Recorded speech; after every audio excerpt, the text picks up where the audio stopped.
250 Gemstones culture represents a nation of people that strive for excellence and greatness every single day. We are more than journalism. We are a revolution. Come on, let's kick this door down and let everybody know we up in here.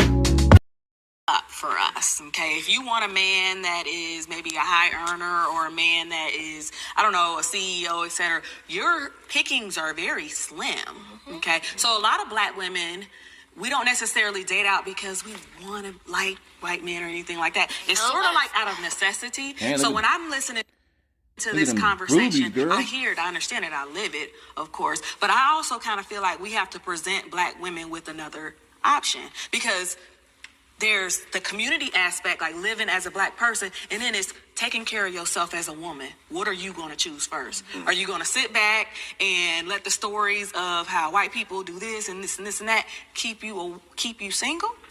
Or are you going to get out there? I just like to say, them breasts is popping out. Ace Metaphor, tonight's conversation podcast. Y'all check it out. I'm about to give y'all some content. Welcome to the 250 Gemstones Culture channel. This is a channel that represents a nation of people that strive for excellence and greatness every single day. I got another bomb episode for y'all, but before I begin, y'all hit that like button, that subscribe button, that share button, that notification bell. Pass me around Facebook, Instagram, and all other social media platforms, and y'all know how I feel about my chiseling. If you guys like to support the channel, Cash App, $Michael US. Also, check out my Spotify podcast, the 250 Gemstones Culture podcast. Link is in the description. Y'all stay and watch the whole video. We need to talk. Black women are saying that niggas ain't good enough. They're exercising their options. They saying niggas ain't no good. As you guys can see in that clip, she said she wants an accomplished man, a CEO. And that's the problem. Let's break this thing down. You ain't gonna get a CEO. You ain't gonna get a CEO. There's as few, far, and in between. How much CEOs make what? CEOs that make they talking about millionaires. Depending on how big the corporation is. You're talking about millionaires. What makes you so deserving of a millionaire? She said the pickings are slim. Notice how she said somebody making six figures, somebody got their head on straight. Why do you need a man making six figures? Why can't you get a man making 60K, 70K, and you bring your little 40K? Y'all making over was that 110,000 a year? She's looking for this mystery man. Do they exist? Yeah, but do they exist for you? Absolutely not. 90% of people on earth are born into poverty. And in the United States today, it's only getting worse. They are squeezing everybody. They squeezing millionaires. They're squeezing entrepreneurs. They're squeezing small businesses. They're squeezing large businesses. Where is this man at that you looking for? First off, she's saying all black men are pretty much the culture. The culture of black men, they're morons. And there's some truth. I'm fair. There's a lot of these niggas are idiots. Grown men acting like 13-year-olds. Yeah, we in the hood, man. We in the hood. Look. Idiots. Right? I ain't talking about the ones that's in the hood, putting on for the hood, trying to do something with the community, that have a vision that's giving back. I ain't talking about there's hood niggas, and then there's this dumbasses. Like, they got a lot of dumb ass niggas out there. The hood niggas, they do their dirt, but they are aware of the climate. They're aware of what's going on. They know they gotta make a change. But until they make a change, they're gonna do their thing. But they are gonna buy kids backpacks, donate money to the schools so the youth can have jerseys and stuff like that. Those are the men in the community. They're not perfect. They do their dirt, but they still want to see the community thrive because they love their neighborhood. They actually have a love for the neighborhood. They're caught up in that lifestyle. I ain't talking about them. I'm just talking about the ones. Y'all know the ones. Robbie, you going to work. You just got you a new car. You know, you done saved up for 3 years. and you finally got your whip, finally got a down payment for your car, and then somebody breaks into it just to go for a joyride. Somebody breaking into your car. Somebody's going inside your home when you ain't there. They don't care if you got cameras. And so when she's talking about promoting the criminal element in our community, yes, I understand where she's coming from, especially for a black woman, because a black woman, all women want a man that's stable on getting that money, because in their minds, we are supposed to make their lives easier. Even though we're not, that's how they think. And that's the problem. We're not here to make your life easier. We're here to take you to the promised land. If I'm a hardworking man, I'm going to need you to work. She says hard for a black woman, and I think she's talking from a sense of how black women are becoming more accomplished. That's what I think she's talking about, because she says hard for us black women. I think she's referring to successful, headstrong black women that have their careers, they have their degrees, they put all that time into studying. So she went through all of this to elevate herself. Now that she's looking, all these dudes are lazy and they're bums. And she's seeing that the other communities, the Asian community, the Jewish community, the Muslim, all these other communities are about church, family, work, and education. Church, family, work, education. So she said, should I compromise my dreams and my goals and my ambitions and my work ethic to please the black community? The black community, this community that doesn't want anything, especially the men, they don't want anything. She's making some valid points, but here's the thing.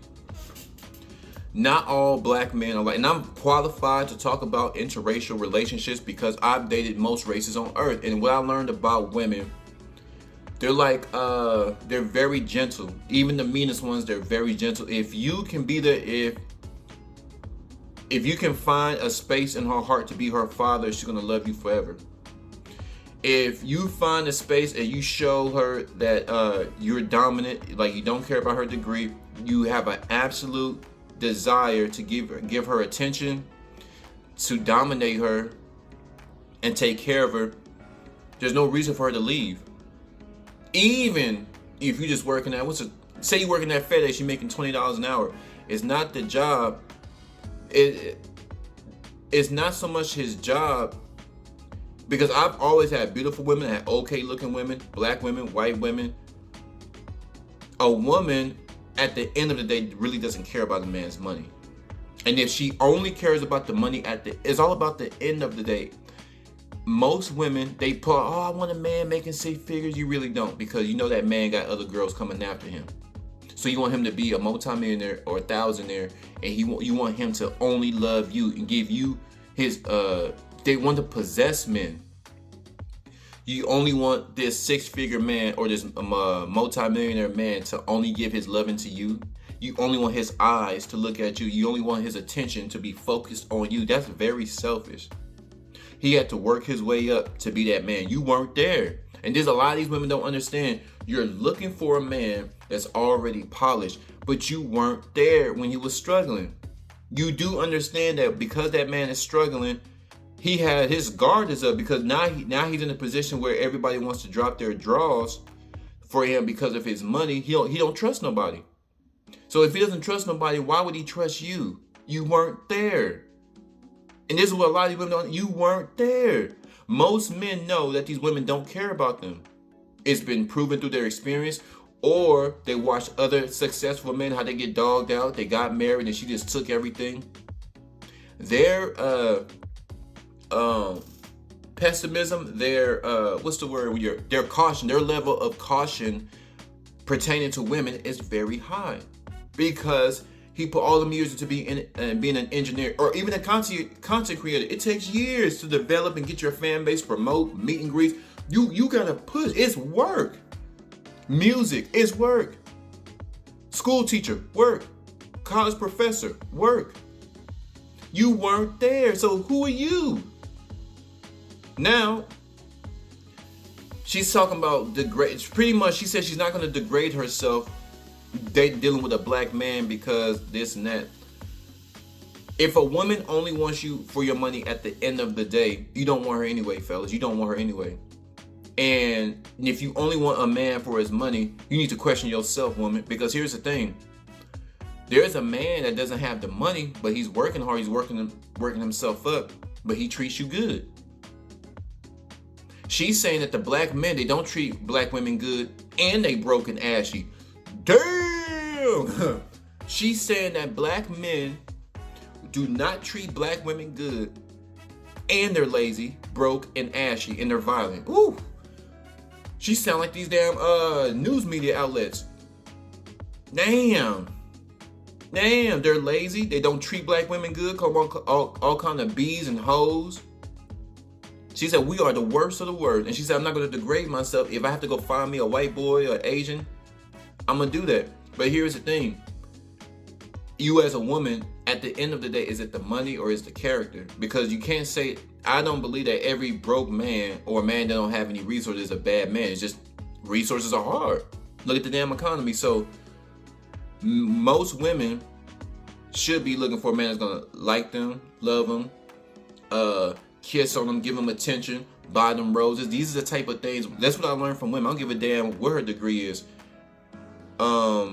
Most women are looking for a man to dominate them, not just financially. If a woman is only looking to be dominated financially, I don't even want to deal with that type of woman. I'm looking for a woman that wants me to dominate her mentally, that want me to dominate her spiritually, physically dominate her. Now, I'll let her dominate me someday. You can go ahead and ride me into the sunset. Come on, cowgirl, ride me. Get on top and ride me and kiss on me. Yeah, we're going to dominate each other. How about that?